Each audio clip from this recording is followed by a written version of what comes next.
Hey there, Nico. How you doing? First of all, it's awesome to be able to mentor you. I think you're very exciting students because of your broad interest in practicing all sorts of lessons, which is awesome. I think that's also one of the strengths with GMC. You can really pick up anything you want, bits and pieces here and there, and that's exactly what you're doing. And I think it has a potential to develop into a very exciting style. So it's very cool to be able to mentor you. And with this video, I'd like to address mainly two things that I hope is going to help you now. One of them being vibrato, and the other one being how to include these more advanced kind of pedal note licks into your jams. So first of all, vibrato. Now, what I'm seeing in your playing is something that we see extremely often here at GMC. And it's basically the kind of playing that signals an intent to perform a cool vibrato, but that doesn't quite work out in the end. And we're going to explain why here.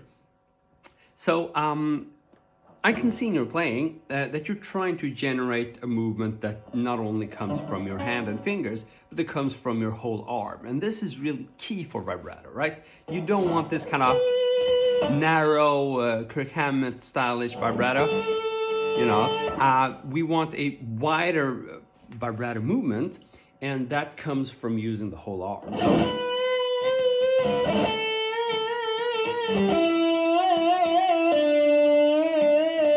okay, as opposed to, that can work sometimes. There are some kind of bluesy scenarios where that can be really cool. In my opinion, it's a matter of taste, of course. But most of the time, especially in rock and with a distorted tone, you want that wider movement. So how are you going to achieve that? Well, we have to break it down to a, I would say, more granular, or at least slower tempo there. So you can think of your vibrato as a slow oscillating bend, right? So you would bend maybe like that, right? So that's your vibrato as well. If you can get your vibrato from that kind of feeling, you're gonna get that kind of wide oscillation going. Now, you're going to find that to generate this movement, there are numerous advantages to not only relying on your finger muscles and even wrist, muscles, and even, like leverage point thing where you use this part of the finger as leverage. All that is good stuff, but there's a very good reason to use your arm. And the general rule is that if you can apply a bigger muscle when you're playing as opposed to a smaller, tiny muscles, that is very beneficial. You're not gonna suffer from fatigue as easily if you use the bigger muscle. You're not gonna be as strained as easily. In fact, this muscle is more than enough for what you do on the guitar. So if you use that muscle, you're never gonna get strained. However, this tiny or even this tiny muscle isn't enough. You can easily tire this muscle. And that's what happens, especially, if we're struggling and we're maybe, we're trying to learn something new and we're already struggling with the amount of tension and pressure needed. If on top of that, you use the weakest muscle at your disposal, well, you're setting yourself up for a trap, basically. So you really want to get the bigger muscles moving anytime you can, right? Not just for vibrato. That's valid for anything you do. So, with the bigger muscles, try to generate this movement. I'm moving my, shoulder a bit more than necessary just to kind of showcase that it's involved. It's hard to show because you can't really tell whether there's a bit of contraction here, but there is, trust me, that's where the movement should come from. You can even, just for practice purposes, just do this. Where you can obviously see that I'm not using almost any other muscle, right? Now, in reality, you will want to use your smaller muscles as well, but that's just for the fine tuning of the motion, and this is key. So the big movement comes from the arm, the fine tuning comes from the smaller muscles. It's the same thing for picking and a lot of other stuff. The smaller movement is there just to make sure your pick is on the exact right spot, whereas the bigger muscles generate kind of the bulk of the movement. It's the same thing here. Okay, so you can try this. You can try this. The main thing is that your ears should be the judges. Is this movement wide enough, or am I getting that kind of thing? Okay, so that's number one. Try to practice separately just this movement.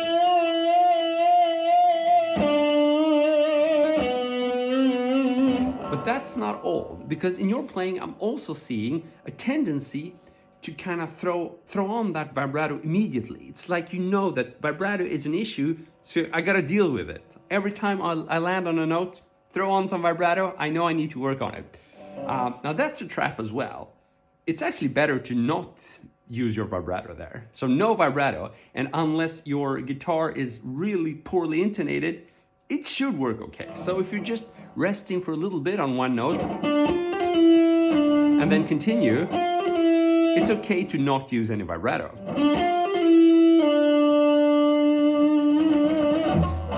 Now, the reason I'm saying this is not because I want you to stop doing vibrato, on the contrary, but it's because right now you're on the other side of the spectrum. You're doing way too much vibrato, way too early, and on top of that, you're using this shallow movement. So, if you wait a little bit, and then add some vibrato, that's gonna sound tasty. And if you have no time to apply vibrato because you need to move on to the next note, that's perfectly fine as well, okay? So that's really the key takeaway here. If you don't have time for vibrato, there is no need to apply vibrato, okay?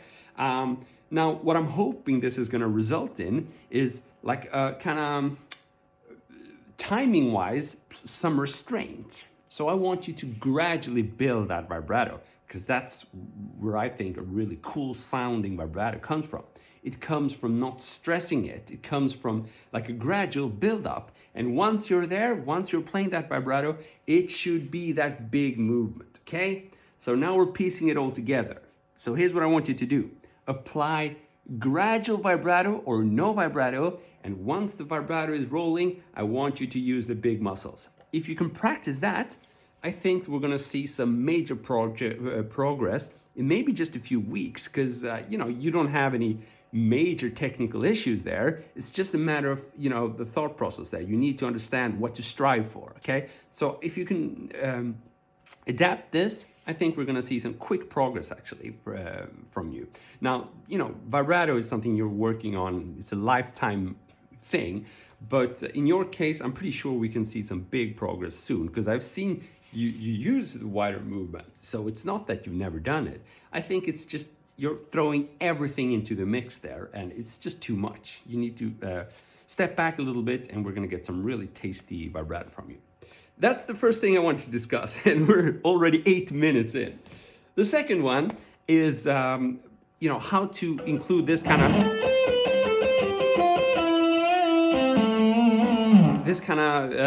pedal note, neoclassical, Yngwie style, whatever you want to call it, lick, into your jamming. It's a really cool thing.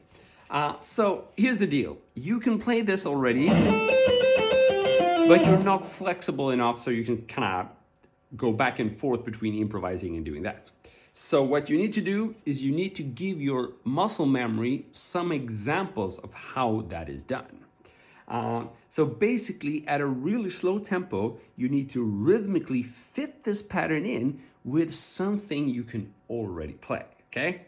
So maybe just choose a really simple, like blues bend or whatever, and try to weave that together with that pedal note lick. I'm gonna play in the key of A minor here, and I'm gonna show you how it can be done with a metronome. Hopefully you can hear that. It's a slow tempo.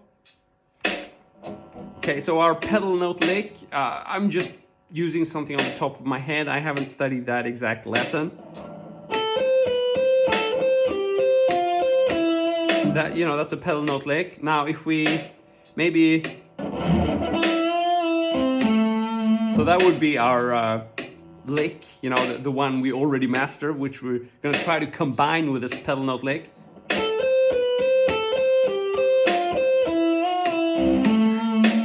Okay, so you need to do it a bunch of times and find a way that suits you, right?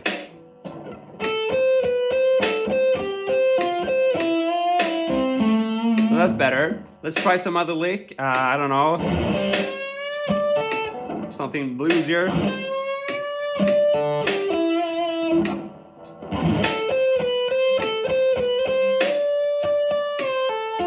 So that ended up into something else. But hopefully you can see where I'm getting at here. So in your case, you know, it's probably going to take you more time. But the thing to understand here is if you can just find one single instance where you combine this new pedal note lick with an old lick of yours, if you can find one that works for you, that you can practice over steady beat, then you know you've won. The battle is won, right? One single combination, and basically that's going to teach your brain how to connect with your muscle memory. One single example. Then the second one is going to be easier, the third one is going to be easier, and eventually that's going to become a tool which you can use in your improvisations. So a really long one here. I hope it makes somewhat sense. Again, I think you're on a really cool track, Nico. So just keep it up and we're going to see some amazing progress from you. I'm pretty sure about that. So keep it up.